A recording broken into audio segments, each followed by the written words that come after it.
Hey, it's Dave. I'm just jumping on at the beginning of the episode. Today's episode is with a guest called, her name is Raymonde Dumont, and she wrote a book around depression.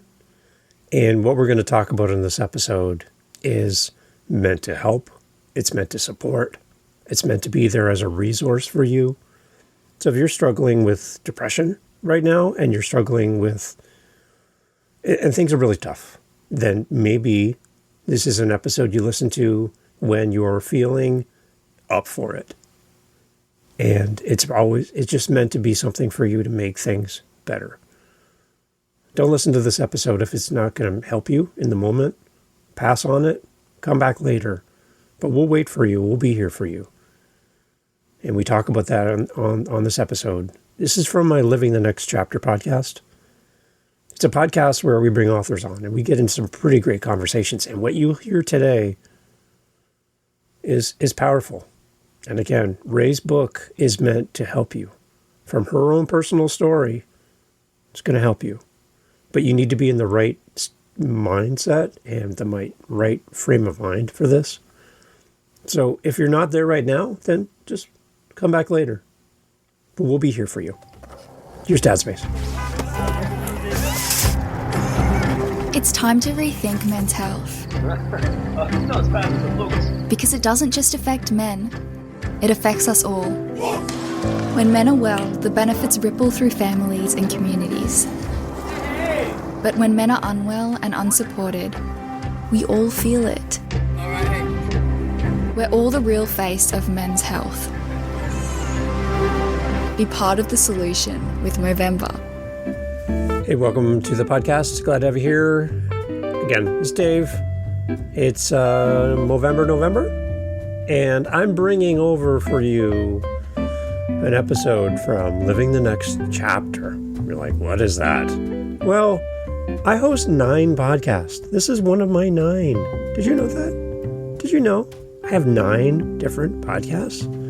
Yeah. So this is an episode I just recorded today.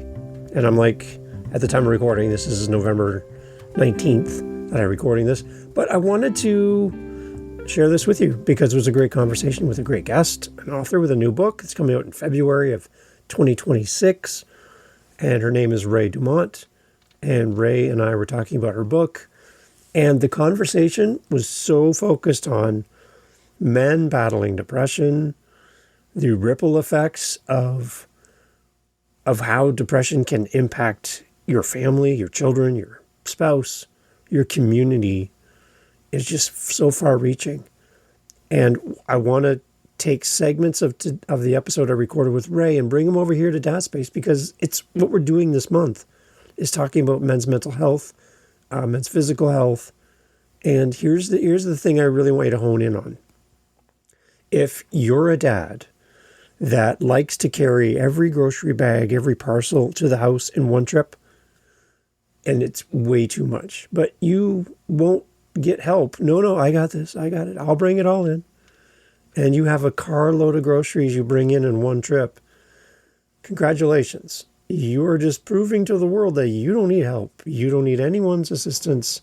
You got it, right? You got it. And it could be a game. Yeah, I've tried it. It's not fun. It's not glamorous to be struggling down the driveway with every part of your body carrying or holding something as you awkwardly make your way up the stairs to the kitchen into your house. It's not fun. And you proved it. You can do it all by yourself. But what did you win at the end of the day? Nothing. And what did you demonstrate to your kids? I don't need help. And I think as dads, we need to demonstrate the fact that we are just human beings. We've been given the title dad. We do our best. But if we could realize the immense ripple our lives has in this world, then maybe we would understand that our kids are learning from us at every single point, every minute of every day.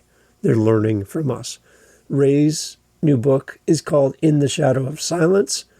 It's a novel that talks about love and joy, but love and joy that leads into the descent towards untreated depression and unbearable loss.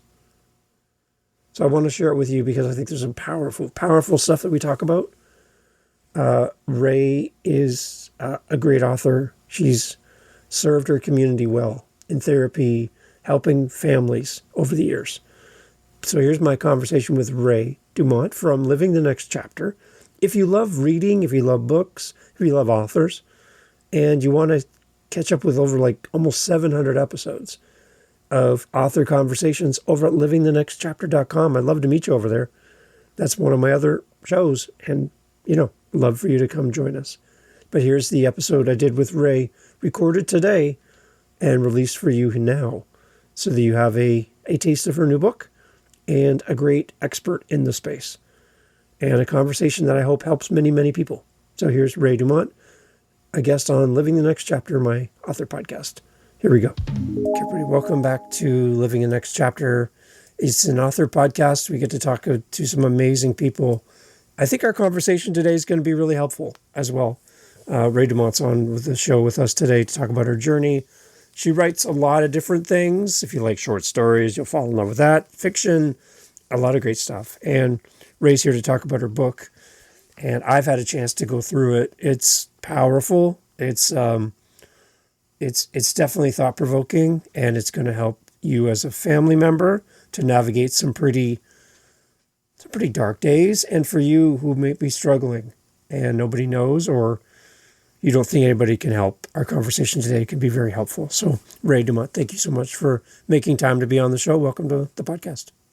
Well, thank you for inviting me. I'm glad to be here today.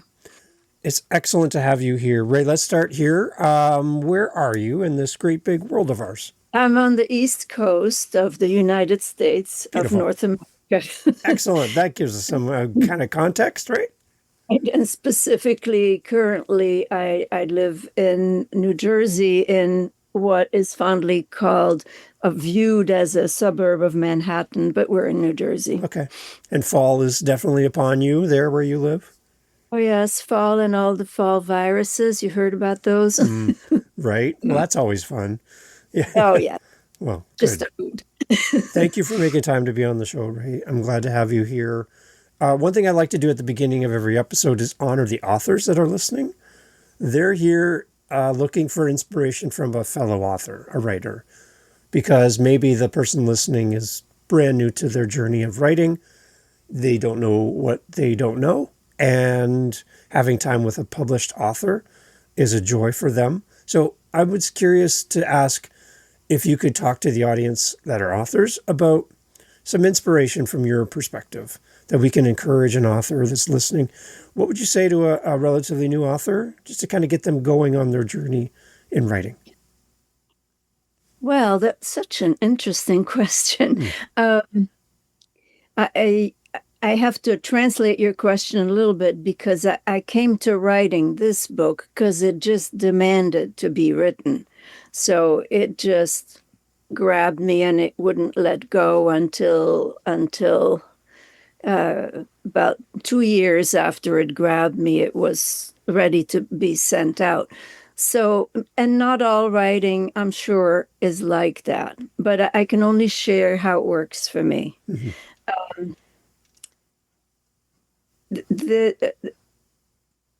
My interest is in writing what I know to be true. I don't write necessarily to entertain, although I certainly hope that the language is pleasing, and I hope that the story is appealing and that it is entertaining to read. But I primarily write because I want to get at what's true. And, my big hero would be James Baldwin, who wrote always about what he knew to be true underneath all the things that we see. And so maybe that also speaks to how I came to write a novel. I wanted to write what I knew to be true about families, and because I've been a family therapist for years, and prior to that, I was a pediatrician for many, many years. So So what I've learned is true is that no person is an island. And so I didn't need to describe historically or precisely any event, any specific events that I had seen unfold. I needed to get underneath that at what some of the fundamental truths are, if that makes any sense. Mm-hmm. Yeah. So, In the Shadow of Silence is a novel, and its intention is to speak truth to the journey of mental health and being a family with someone in the family who is struggling with mental health, or actually with any illness, but mental health in this case. Okay. Yeah. It's a very poignant story that you share in The Shadow of Silence. Again, I've had a chance to go through it myself, and I believe the book is coming out in February. Is that correct? That's right, All the 7th. Okay. So I am one of the lucky few to have eyes on this in advance. So I appreciate that. Thank you so much. Yeah. If I might add, Yeah. it is available as of tonight for pre-order on a variety of sites. Good. Well, there you go, everybody. As you An hear this. audiobook or as a print or as an ebook. It's if someone wants to check it out, it's available to have a look at and to pre-order. Okay, excellent. That's great. As you listen to this, by the time you hear this, it's ready for you in pre-order or ready in February. So make sure you grab a copy of this. For the audience, Ray, I know this is a deeply personal story that you're writing about, but at some point we want this book to connect with people. We want this novel to be read. If you could kind of outline in your mind who you think would be an audience that would be receptive to this story, who do you kind of have in mind? That's an excellent question. And actually, in the process of writing, I was always very conscious of who I was writing this for. And of course, that evolves as you write a novel. It evolves. It goes through. It morphs its shape. But the intention was always to provide maybe some insight, certainly a lot of compassion, and hopefully a sense of being less isolated to anyone that has struggled with depression. Many people do. The depression's on the rise, anxiety's on the rise in this world, and for a variety of reasons we don't have to go into, but struggling in these ways with darkness or anxiety is on the rise. And I wanted to speak to people who struggle with that, to show them that they are not alone, that there is help out there, and there are people who care and people who love them. Even if they don't think there's anyone loving them, there are people who love them and who care. And so I wanted to reach out to folks who might be struggling, to say, just reach out, get some help. It exists. Don't try to do this alone. Mm-hmm. And the other people I had in mind in writing is the family members.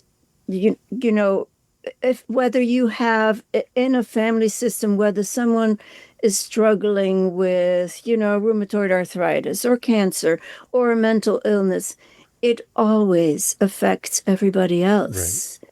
Because we live in relationship. And so every relationship is affected by that suffering. And the thing about being a helper, or say the spouse of a man who's depressed, which is the topic of In the Shadow of Silence, or the son or daughter of someone who's sinking deeply into depression, all these people go through various emotions that I try to capture.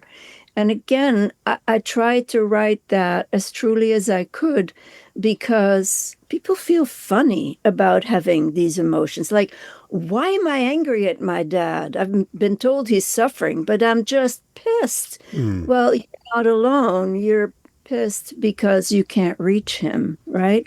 Or I'm trying to help. I'm doing my best. I'm pretty good at doing my best. I actually know something about how to help someone like you, and you're not listening to me.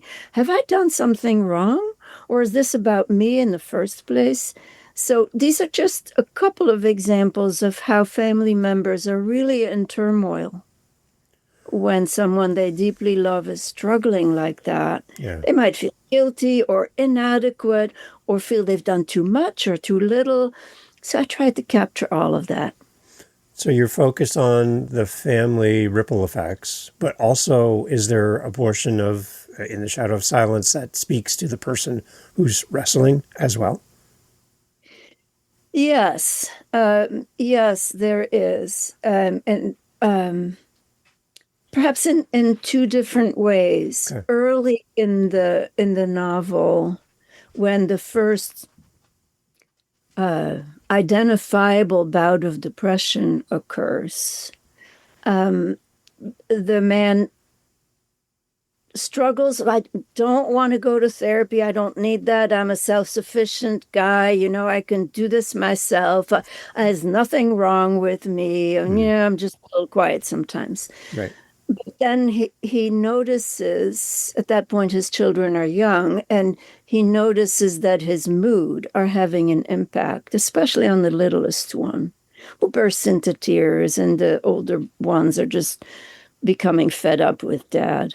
But the little one's tears, that makes an impact. Wow. Watching his little girl try so hard not to upset him and to make him feel better with the help of the wife, he sees that and he decides to go to treatment. So there's an entire section tracing how treatment works, what the options are, to use or not to use medication, which is only ever an adjunct to other work, right? So things like individual therapy, looking a little bit at your roots and what there might be in there to understand that would help you overcome this dark time. Or look at your relationships. There was a little bit of couples therapy in the novel in the course of the man's recovery. And so I was hoping to show that whole process, the talking therapy, all of it, eventually the medication, exercising maybe, or maybe some awareness training, any and all of those things have their place. And it's hard work, but when it is effective, it gives a person their life back. So that's one major message in my book, which is that look at the life this family had. When he got well, they have these amazing adventures, and the kids grow up and they're fun and everybody works together. And yeah, they might have disagreements, but people always have disagreements. They work them through, and they're just a loving family until out of the blue, he stops his treatment. So perhaps another message is, and it's pretty explicit in the novel, sometimes people are truly just done with treatment and they know they're done. Maybe they're in fact over the whole episode. Maybe they've got such a toolkit now that they don't need all those professionals anymore. They're done with that. That's fine. Yeah. But I have a message there that says, don't do it alone. Do that alone either. Yeah. Have someone help and monitor as you come off to make sure that everything's okay. Yeah. The idea of I can handle this myself. I don't need any help. I'm pushing back. It seems to be, unfortunately, in the men that I know, kind of a commonality across men that they're not as apt to seek help in all situations, medically, mentally, with their diets. relationships. I got this. My vision of this, Ray, would be when you see that person struggling to carry all of their groceries and parcels from the car to the house in one trip. Because I am not going to make 2 trips. I'm going to do this in one shot. I'm going to shut the trunk of my car with my forehead or my foot, and I'm going to drag all this in one shot. One shot. There's no way I'm doing 2. I got this, right? And you're like, can I help you? No, I got this. And I see that as kind of how we live life, is we're trying to carry all these packages and all this stuff.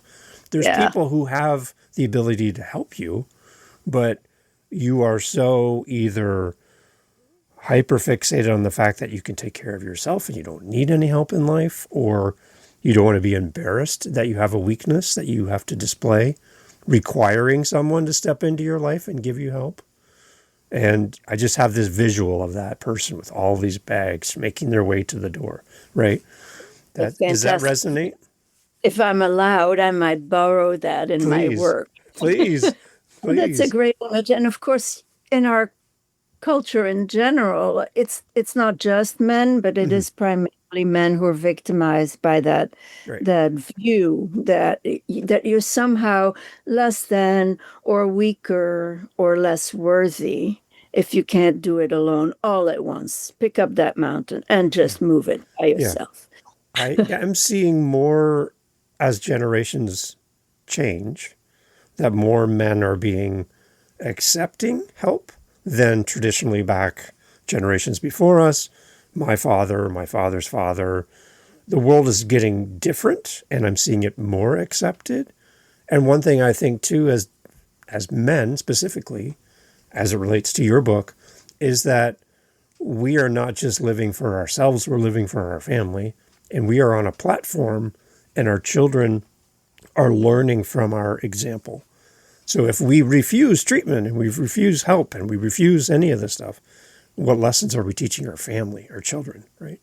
And again, that is such a fabulous point, and one I was hoping to make, and in the shadow of silence. And I make it there in 2 different ways.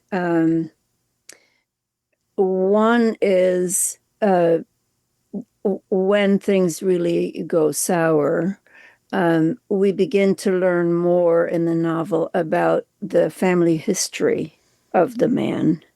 And so in his family in particular was one of those families where there was a lot of depression and a suicide. And he grew up with it being forbidden territory. It just was not talked about. And his own father, which happens to too many people and so hard to talk about, but his own father, with his moods, was actually traumatic for his sons. And Lyman, the character in my book, says early in his therapy, I promised myself I wouldn't be like my father, that I would be better for my kids. And he does for a while. But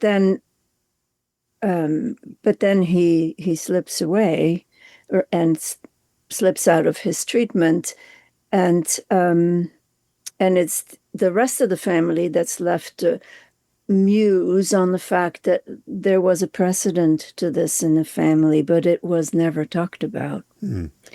At the end of the book, one of Lyman's sons has to grapple with his own depression. And his brother says, the least we can do, the least we owe our father is to address our own problems as they come up. So I do think children and even adolescents and young adults learn from what they see, and that it's a good role model to show that you're not a lesser person, but a bigger person if you're able to seek help and get well and do better by everybody. Yeah. And then the idea, too, that like I'm now a grandfather. I have 3 adult children. I'm kind of that empty nest stage of life. And for me, I don't think our kids understand that we're just human beings at the end of the day. Like we even though we have a title of mother, father, grandfather, grandmother, whatever that is, we are still just humans. We're still trying to navigate life, figure out who we are. I did an episode on one of my other shows called Dad Space, and I talked about post turtles. Now, I don't know if you've ever heard of a post turtle, but it's basically a turtle on top of a fence post who's kind of got all four legs, all kind of moving, and somebody's put them on top of a fence post. There's no way they got there on their own. Somebody put them there on purpose, right? And they're up there in precarious position, and they're kind of stranded. They're just there by someone else's choice. And as adults, we get given titles like dad and mom, but we're learning on the job. We don't know, even though we just been given this title because we have a baby or we've adopted or something. We are now given a title, and we have to work our way into the title, like on the job training. Just because someone gave you a title doesn't mean you know what you're doing. So I think our children also need to realize that as adults, as their parents, we're still finding our own humanity, identity, and we're still working through things in real time while being a leader, which is a really hard thing to do. It is a hard thing to do. And Eva, who's the main character, the wife, goes through all of that. She's doing her best trying to figure out how she needs to cope with this situation, and how to be real with her kids about what's going on. And she says a number of times, I'm sorry, sometimes I'm not sure what to do. I did my best. Maybe I did the wrong thing. So, we are all human and we do our best. And I think as a parent, and this is true in my book, but also in my work in my office as a family therapist, it's helpful when parents know how to say, I'm sorry, when they know how to say, well, maybe I made a mistake. Let's try that again. Or, well, I did my best. I'm listening. Maybe we can find a better solution. Because, I don't want to be, what did you call it? A post turtle. Post turtle. There's a visual for you. Yes. Oh, man, that's a visual. It's like, how did it get there? It didn't do it on its own, right? Yeah. I think that the other thing, too, about living our lives in front of our children, I talk about in content creation, we build in public. We build our lives. We build what we do in front of people. We bring people along for the journey. We don't just show them the result.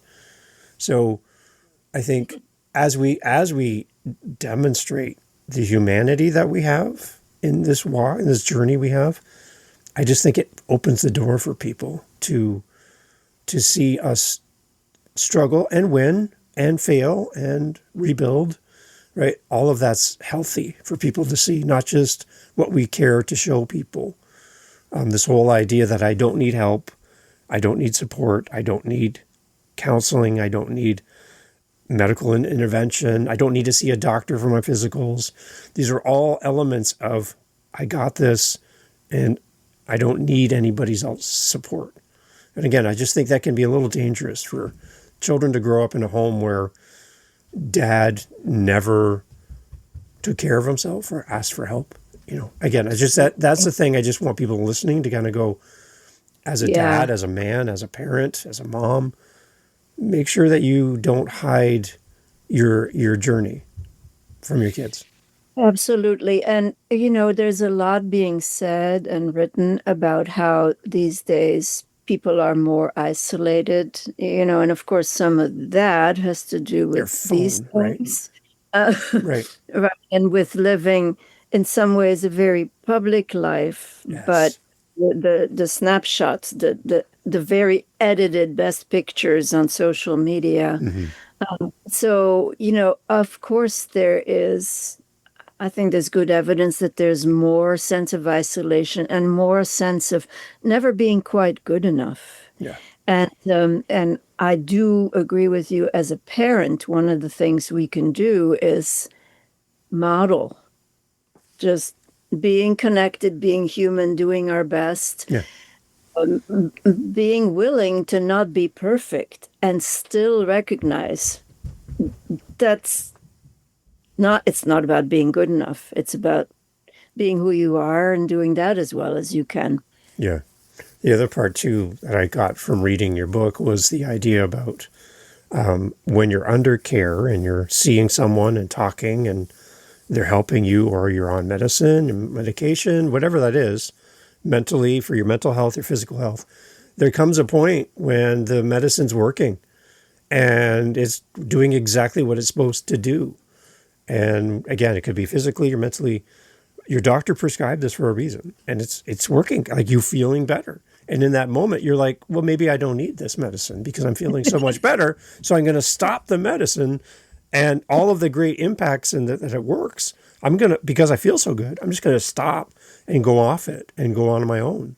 And in that moment, you've now undone all of the things that are working for your betterment by just walking away from what's working in the moment, right? I think maybe I should invite you to sit in that cup. I can tell you from this perspective, I have asthma. I've had asthma since I was 10 years old. I'm 57. And if I go off my asthma medicine because it's working, I can tell you within 1 to 2 days, I'm going to slide right back to where I was. I'm not going to be able to breathe. I could end up in the hospital because I'm obstinate enough to go, I'm fine. I got this. My medicine's great. I'm good. I'm feeling healthy. My wife's like, don't you dare. Right? Don't you dare. Right? So I have a good person in my corner, Ray. I have somebody in my corner.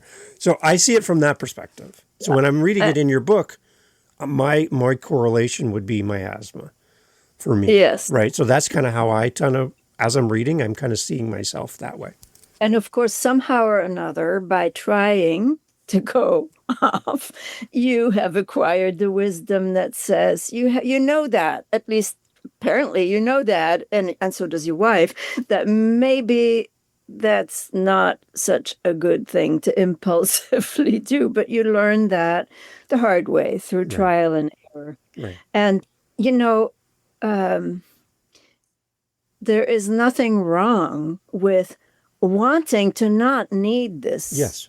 True. Right? It's not even just about pride. It's inconvenient. Another thing you have to remember, oh God, that inhaler. I'm on the top of this mountain. I forgot to bring, that's for your asthma or whatever, right? So it's inconvenient. It's, do I do this in front of people? All of that. So of course people are going to try. As a mental health provider, I no longer prescribe medication, but I did for a long time. And so often I would hear this. Yeah, I tried to go on vacation without it. And, it took 6 days. And then I felt like, right. So, of course, people are going to try this. And because I'm also hoping my book will be helpful to mental health providers, I will say this, that I deeply believe that whatever the person I'm trying to treat is feeling is legitimate. And that as a helper, I don't do anybody any good by lecturing from on high, and pointing my finger and say, well, you shouldn't have. Yeah. So, if Lyman in the novel had gone to one of his providers, and I hope they were good. I portrayed them as being good ones. Yeah. They're not all good, but he had good providers. I would hope they wouldn't have said, you fool, that they would have said, yeah, I understand why you might want to try. Now, in order to do that safely, let's make a plan. Right. Yes, that's let's right. Do this as a team. Let's do this cooperatively or collaboratively and just agree on what we're going to track. If you can't breathe, that probably wasn't a good idea. What can we track that comes a little before you can't breathe? Yeah. So that was my context as I was reading. I was putting myself into the story, and which is easy to do as a reader, by the way, for anyone listening. As you read Ray's book, you're going to be able to insert yourself or someone an experience you've had. You can find yourself in this book as well. There's a lot of ways to identify and some really great points in the book that really going to bring you in. One of the things, too, I thought that we should talk about, Ray, is the ripple effect of a choice where you in the moment might feel like you're the only one in the world dealing with something and that nobody understands you. And yeah, people say nice things, people seem kind, but there's just this feeling, this overwhelming feeling that nobody really understands me and I'm alone on this planet. And we shared before we hit record, what I love about podcasting is that somebody's listening to us right now and nobody knows what they're listening to. They might be on the bus, they might be at work, they might be in the room full of people, and they're listening to our conversation about your book, right? And hearing some life-giving words that might help change some perspective. So I'm going to kind of take a back seat here for a second, Ray, and I'd love for you to talk to that person who's listening with their earbuds right now, and they don't know their next turn, their next step. This book has got, it's a story, but it's got a lot of information that can really help. So if you could talk to that person just for a few moments about their journey and give them something that they can hang on to today. So, actually, there are two audiences I would like to address, right? Yeah. And we've already sort of touched on that. So one person I would like to address is the person who's struggling and feeling unworthy and feeling nobody gets it and nobody understands. And to you, I would say, hold that thought. But don't take that thought immediately too seriously. Depression is an illness that goes through. It's not a straight line, and there definitely are days and weeks that feel worse. So on one of those weeks, or days or nights, don't wholeheartedly buy that message that all is lost. Just don't. Give it a little bit of time, and then you probably won't feel like talking to anybody about it. But in the morning or the next day when you don't feel quite so wretched, go and talk to somebody. Talk to someone else who knows what depression is, or talk to your therapist, or talk to your friends, or go fishing with your buddy, or talk to your wife about it. Talk about it. Widen your horizon, because when the horizon closes in is when that suffering becomes most unbearable and seems inevitable. So to people suffering from depression, I would say, don't buy into that. Just promise yourself on a bad day to have another look. Right. And then to all of the people who, I've worked with so many families where the family had to struggle with someone's illness or depression or whatever it was. And there is a thing that happens where your friends might say to you, so how is your husband or your dad? And sometimes people forget to ask, so how are you? So how are you coping with this? This can't be easy. So, perhaps in your daily life, not a whole lot of people come up to you and say, so how are you coping with your husband's XYZ or your dad's XYZ? So I'm just going to say this to you right now. I'm asking you, if you have someone that you worry about, how are you? How are you? Because I know it's hard for you too. And I'm quite sure half the time you don't know if you're doing the right thing or the wrong thing or too much or too little. I know that you're not alone.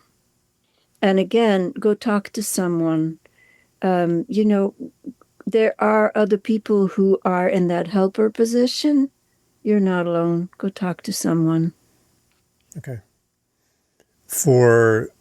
With your background, this would be a interesting answer from you and the people you've served throughout your career. For the children impacted by something that's happened within their family. You talked about the tears of a little girl and makes you want to go get help, right?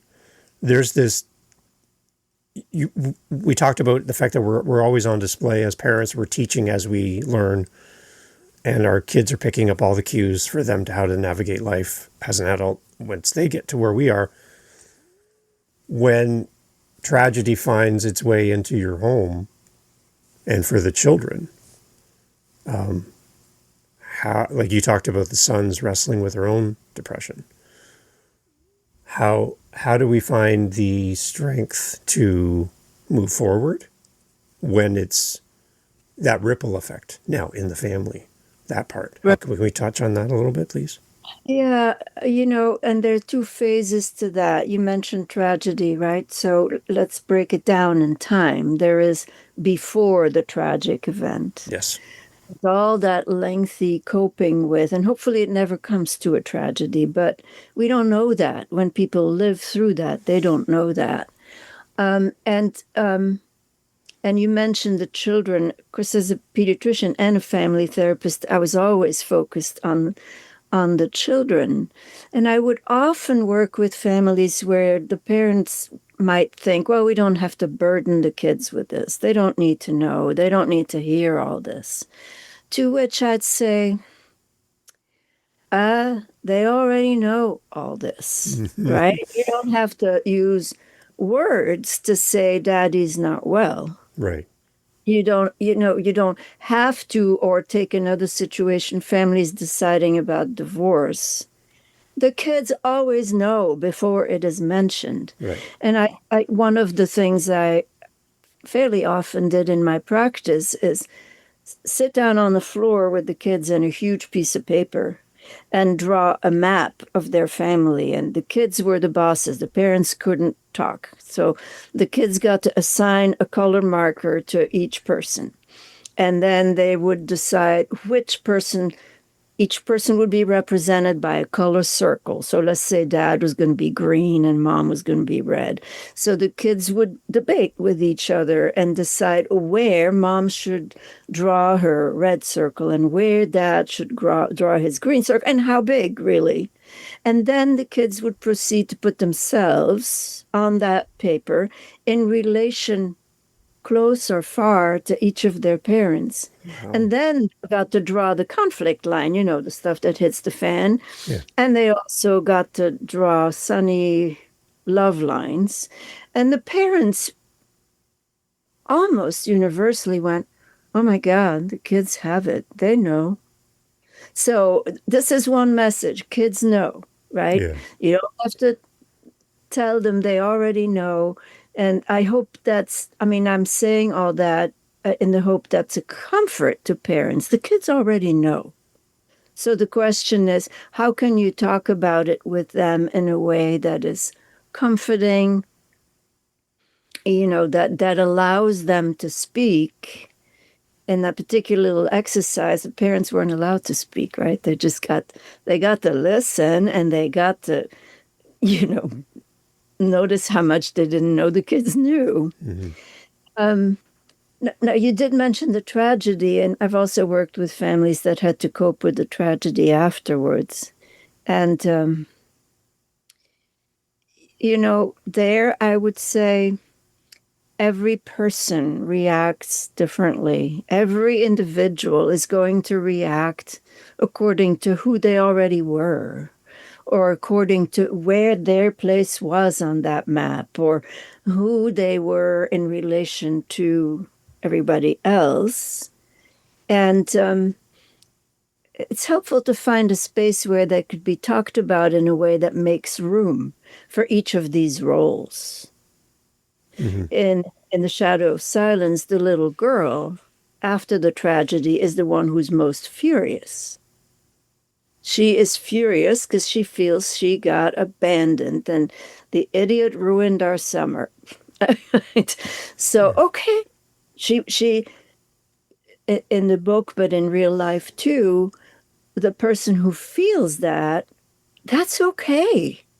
That's okay. And the way you're going to get through this tragedy is if you allow each other to have whatever feelings you have. And you don't have to argue about what the proper or the correct response is to the tragedy. as many responses as there are people, and then some. So that would be my thought there, to just make room for each other's reactions. Don't get impatient. Just take your time. Talk or don't talk. If you're not a talker, journal about it. Send letters to each other. Find a professional to talk to, or don't. Go for hikes in the woods if that's your thing. Mm-hmm. Make yourself a priority. Be a little bit selfish. You know, this is your time to unplug from all the other activities and make time for yourself. Correct. And as a parent yourself, you know. Right. Good luck with that. Right. Good luck with that, right? Yeah. No, I'm the parent. That's in my novel as well. The mother can't even get around to her own grief or her own reactions because she's just busy running around like a chicken without a head, trying to take care of her first, right? Right. But I think there's probably nothing wrong with that. Her own grief reaction comes later, because in the crisis, what else is she going to do but take care of the younger ones? So that's appropriate. She has, I hope everyone remembers to have the voices in her life that say, okay, your turn now. How about you? Yeah. At some point, and some point, the middle child reminds her of that. Hey, Mom, how about you? Mm-hmm. What are you going to do? Right. There's a lot of guilt and anger associated to this part of the story as well, for family, extended family. There are people that are not even connected to your family that are going to be impacted by Absolutely. this. The ripple effect is, again, going back to that from your book, the ripple effect you have no control over. And one stone thrown into a pond, that ripple is going to go to shores that you have no idea would ever go to, right? So just have that in your mind too, that there are substantial people impacted. That's right. And, I'm thinking, I was recently rereading Norwegian Wood, Haruki Murakami, and it is about that ripple effect, and a very different constellation of people. They're not even relatives who are affected, but it's an eerie way of describing, the years, the after effect of the tragedy on other people. And there was a movie made about that. What was it called? The Big Chill. Mm-hmm. So, the ripple effects, I described them within a family, but it goes much further. Co-workers, the person you meet at the grocery store who doesn't understand, who blames you, the ripple effects are large. And I do feel that, I'll put it this way. When people in the last 2 or 3 years have asked me, so what are you writing a book about? If I was brave enough to tell them, right? Then almost universally, I'd get a response that said, oh, yeah, something like that happened in my family. Or, oh, yeah, I had a friend in college and it never made any sense. And we really, none of us knew how to talk about it. So every time I actually answer what my book is about, someone says, oh, yeah, I know a story like that. Or a friend of mine got depressed and ended his life when I was in college, and none of us ever understood, and we still think about it. So, the ripple effect is large. And if we reverse the ripple effect, we can reach people who need us. We could be the other way, right? I really do believe that. I do believe that none of this, not the depression, nor the being a family member or the helper or the survivor of a difficult time, none of that should be done alone. Right. I mean, some people prefer to do it alone, right? I don't all the bags. I got them all. Yeah, right. I got them all. I got them all. And I've got room on my head to one. So, but that's not necessarily helpful. Right. First of all, it's not a nice role model. No. Right? If I can do it alone, then I'm teaching my sons, but really everybody, my daughters, everybody, that the right thing to do is to do it alone. So one of the messages I hope comes from reading my book is you're not alone. Nobody is alone, and you shouldn't be alone. Even if you don't want to talk about it, you're not alone. Whether you're in the shoes of the person who's depressed or whether you're in the shoes of the helper, you're not alone. Right. It's beautiful. In the Shadow of Silence, everyone. Ray Dumont is the author. It's a great book. Again, I've had an advance copy, and I'm super thrilled that I was entrusted to have that. Thank you, Ray. And to go through it, again, there's so many opportunities when reading that you just feel like you can put your own situation. You talk about people are like, oh, yeah, that happened in my family, or I knew someone. As you read this, then just kind of keep this close to you and share this with somebody. Because that person that the one thing about depression that I find very interesting, Ray, is that it's not always the people who are somber or withdrawn that are depressed. There are people who are the life of the party, who come in and just light up a room. And that's the most confusing, is they're so happy. Like they have everything. They have fortune and fame, and they're a movie star, or they got money, and or whatever. They're just the funniest, happiest people you've ever met. And then the shock. Because we seem to associate depression with inwardly focused, withdrawn, a person off on their own who doesn't want any interaction. But how confusing is it when someone is like the life of the party, right? I really appreciate you making that point. And of course, in my book, the person who is depressed becomes withdrawn. But you're absolutely so right. That's not the only way it shows. Depression has many, many faces, and it can be very, very, very confusing. And people around the person who's suffering may or may not actually really know that they're suffering. They might be confused. They might just have alarm bells going, but not really know. So depression has many faces. Yeah. And one of the things when a tragedy happens is everyone else feels guilty about what they missed, about what they didn't do or did do or should have done or shouldn't have done. And so if I have a message here is that the thing is multi-faced. Depression is, and no, nobody really is alone with it, and none of the helpers are really alone with it, and it's confusing. And reach out. Right, it's great, Ray. Let's talk about your website before we go. I could talk to you all day, but I know you have other things to do, and I really appreciate and honor your time. Your website, Ray, and then again, remind us when the book is available for release for everyone, and the pre-release, the details around the book again. But your website, Ray, please. My website, wish I could type this, but I'm sure you can somewhere. It's raydumontwriting.org.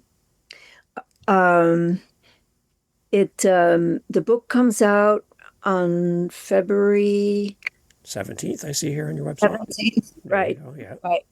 And it is already posted for pre-order on a number of sites.